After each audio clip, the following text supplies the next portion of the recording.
Welcome to Pashua's Moment with Pastor Charles Kiyaga. Yes, praise the Lord, brethren. I'm your servant here on your program, the Pashua's Moment.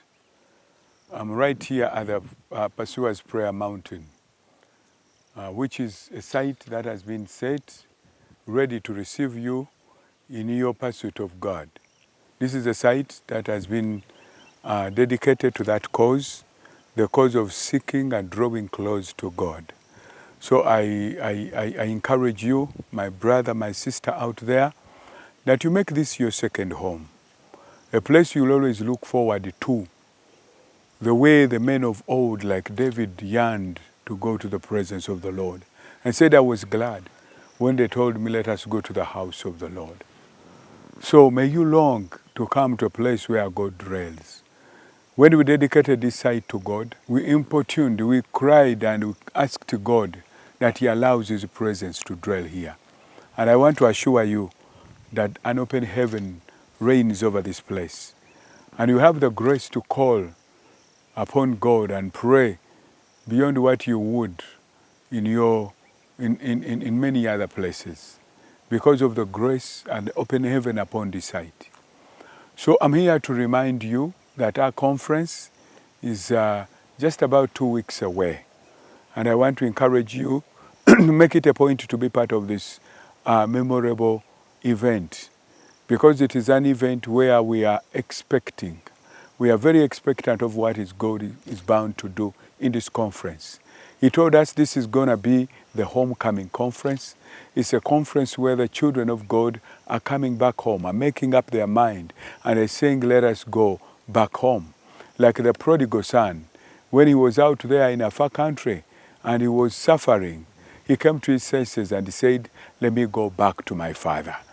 And even if my father would not want to receive me as a son, I would rather be a servant, but under his roof, than being here to suffer. So he came determined to face up with whatever had gone wrong, but only be allowed a chance to abide back again in the presence of his father. But he was completely shocked by the reaction of the father when the father embraced him, threw up a party, kissed him, and said, welcome back, my son. Jesus gave that parable to just give us the image of who our Father is, how He loves us to come back home. Now that He has invited us to come home, we are expecting that heaven will rejoice and we have a party when we come back home. So don't dare miss. Be here. It's going to be a camping moment. We encourage you, those of you who have camping tents, come with your camping tent, because we expect over 1,000 people here. We may not have enough accommodation for all of them, but even then we will make a provision for temporary accommodation. But if you have your tent, you can come with your camping tent, so that we can have a great time right here on the mountain. I encourage somebody who wants to be a blessing in this work, because hosting over 1,000 people, feeding them, their accommodation and everything that takes to organize this kind of a meeting calls for money. But we are not asking any registration fees, because we do not want to put an obstacle to anyone who would want to come to be blessed. Just because of money, they are hindered. So we want to use our money to give an opportunity for everybody. So if you want to put a seed in this work, look at the numbers that are below your screen, or the numbers that will be read after this message, and call those people and tell them, I want to send them a seed for the conference. They will give you details on how to do this.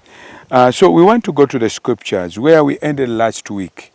Last week we are in Psalms 132, where David was actually reminding God, and he said, Lord, remember your servant David. In all his affliction, in all his sufferings, he had something to remind God of.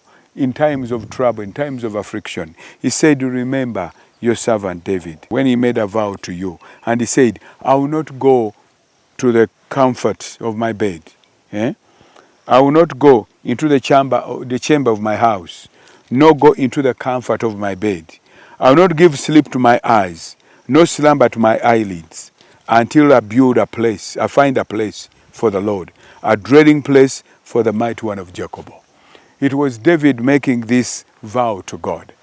But he was reminding him in his time of suffering and telling him, Lord, you remember at one moment when I was selfless and I said, I will not go into my house. I will not go into the chamber of my house or the comfort of my bed. I will not allow my eyes to sleep or my eyelids to slumber until I find a place for the Holy One of Israel. I find a place for the Holy One of Israel. You can also make a vow to God, and God will remember. If you make up your mind to make the pursuit of God a goal in your life and you're willing to pay the price, to come and spend nights here calling out to God, God will remember you. And when your times of suffering come, you can remind him. So for David to say, I will not go to my house, nor go to the chair, to the comfort of my bed, I will not give sleep to my... He shows you the selflessness that, or the price he paid for him to build a place, to find a comfort, a place where God can dwell. God doesn't dwell in buildings, he dwells in our hearts. So if we make our hearts and work on our hearts to be fitting for the dwelling of God, then that's building God a house. May God bless you. We begin from there tomorrow. Eyo yebadde Pursuers Moment ng'ekutuusiddwako essomero lya Pursuers Junior School erisangibwa e Butambala ku kkubo lya Mpigi Gombe. Ssomero lya Dene Boarding ery'abaana ab'obuwala n'ab'obulenzi, ng'okuwandiisa abayizi abapya kugenda maaso ku ssomero okuva mu baby class okutuuka mu kibiina ekyomusanvu. Batwalire omwana kati afune ekifo okumanya ebisingawo kuba ku nnoti 772 41 98 ana ne ku nnoti 702 36 41 64.